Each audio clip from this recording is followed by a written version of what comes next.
আমি অনেক জায়গায় ঘুরে ঘুরে দেখেছি যে এই ফর্মে অনেকেই ভুল করছে। এই বিশেষ বিশেষ ভুলের জন্যই অনেকের ফর্মও বাতিলও হয়ে যাচ্ছে। এই অন্নপূর্ণার ফর্ম অনেকে ভুল করছে। তো স্বাগতম আমার চ্যানেল বিগ ব্রেকিং টেক হেল্পে। প্রথমে আমি বিশেষ বিশেষ যে কারণের জন্য ফর্ম বাতিল হচ্ছে সেই কারণগুলি আপনাদের সামনে তুলে ধরছি। প্রথমে সবাই কিসে ভুল করছে, পরিবারের সবাই কি করছে যে যে অন্নপূর্ণার ভান্ডারের পাবে তার নাম লিখে দিচ্ছে। যে আবেদন অর্থাৎ অন্নপূর্ণার ভান্ডার যে পাবে তার নাম লিখছে, পরিবারের হেডের নাম লিখছে না। পরিবারের প্রধানের নাম লিখতে হবে, তাতে তিনি যদি পুরুষ হন তাও লিখতে হবে। শুধু মহিলার অন্নপূর্ণা ভান্ডার পায় বলে মহিলার ওখানে পরিবারের প্রধানের নাম হিসাবে লিখলে হবে না। যে পরিবারের প্রধান তার প্রধানের তারই নাম লিখতে হবে। আবার আরো এক জায়গায় ভুল করছে যে পরিবারের যোগাযোগ নম্বরটা প্রধানের যে আধার নম্বরের সঙ্গে সংযুক্ত মোবাইল নম্বর আছে সেইটাই এখানে দিতে হবে। অনেকেই এই জায়গাটায় ভুল করছে, অনেকে এখানে যে কোনো মোবাইল নম্বর অর্থাৎ ফোন নম্বর দিয়ে দিচ্ছে।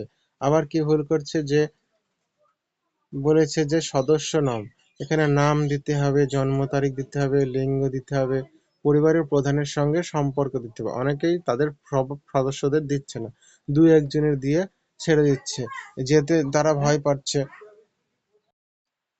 আবার এও ভুল করছে যে প্রকৃত যে অন্নপূর্ণা ভান্ডার পাবে অর্থাৎ যিনি মহিলা 25 বছরের ঊর্ধ্বে হয়ে গেছে সেখানে তার নাম লিখে এখানে তার আবেদনকারী হিসাবে চিহ্নিত করতে হবে।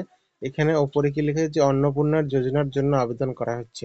এই হ্যাঁ, এই যিনি পাবেন এই হ্যাঁতে টিক মারতে হবে। এখানে কেউ টিক মারছে না, ভুলবশত কারণে অর্থাৎ যে কোনো কারণে টিক মারছে না। এই টিক যদি না মারেন তাহলে তারা বুঝতেই পারবে না যে পরিবারের অন্নপূর্ণা ভান্ডারের ফর্মটি আসলে কে পাবে অন্নপূর্ণার টাকাটা। তাই এইভাবে কেউ অনেকে ফর্ম ভুল করছে এবং টাকা পাচ্ছে না। আবার কি ভুল করছে যে অ্যাকাউন্ট নাম্বার, অনেকেই ডিবিটি লিঙ্ক নেই এমন অ্যাকাউন্টও যোগ করে দিচ্ছে। এই ভুলটা করবেন না, এই ভুলটা করবেন না আপনার, কারণ টাকা ডিবিটির মাধ্যমেই দেবে। তাই আপনার যে ব্যাংকের সাথে ডিবিটি যে আধারের ব্যাংকের সাথে ডিবিটি লিঙ্ক আছে সেই ব্যাংকের নম্বরটি দেবেন। আপনি তা যদি না জানেন তাহলে আপনি আগে যে কোনো দোকানে বা মোবাইল থেকে আধার কার্ডের মাধ্যমে দেখে নেবেন যে আপনার আপনার কোন কোন ব্যাংকের সাথে ডিবিটি লিঙ্ক করা আছে, সেই সব ব্যাংকই এখানে দিতে হবে। আবার আরো এই ভুলটা করছে অনেকে, তার জন্য ফর্ম বাতিল হয়ে যাচ্ছে। আপনার যদি এই আধার কার্ডের সঙ্গে ডিবিটি লিঙ্কের, তাহলে আপনি আমাকে কমেন্টের মাধ্যমে জানাতে পারেন। আবার কি অনেকের 3 কুঠুরি পাকা ঘর আছে কিন্তু তিনি না দিচ্ছেন, তাই যা আছে সেটা হ্যাঁ দিতে হবে, ভুল তথ্য দেবেন না। ভুল তথ্য দিলেই ফর্ম বাতিল হয়ে যাচ্ছে। যা আছে সেটা দেবেন, যা দেবেন সঠিক তথ্য।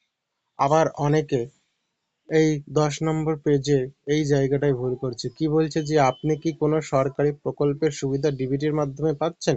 এইখানে যদি পায় তাহলে হ্যাঁ করছে, করে কি করছে যে তার নিচে কি বক্স দেওয়া আছে যে প্রকল্পের নাম, আর আপনি কি প্রকল্পটি নিজেকে প্রত্যাহার করতে চান প্রকল্পী থেকে।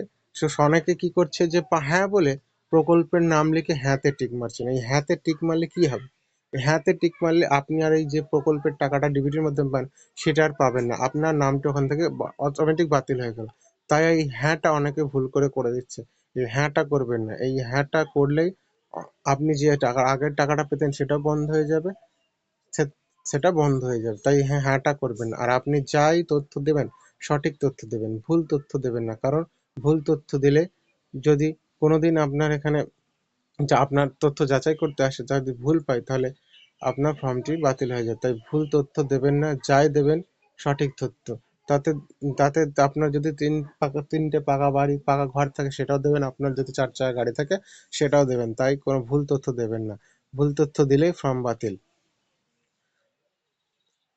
এরকম অনেক সরকারি স্কিম, ফর্ম ফিল আপ, নতুন নতুন আপডেট পেতে আমাকে সাবস্ক্রাইব করুন, আমার চ্যানেলকে সাবস্ক্রাইব করুন। So thank you.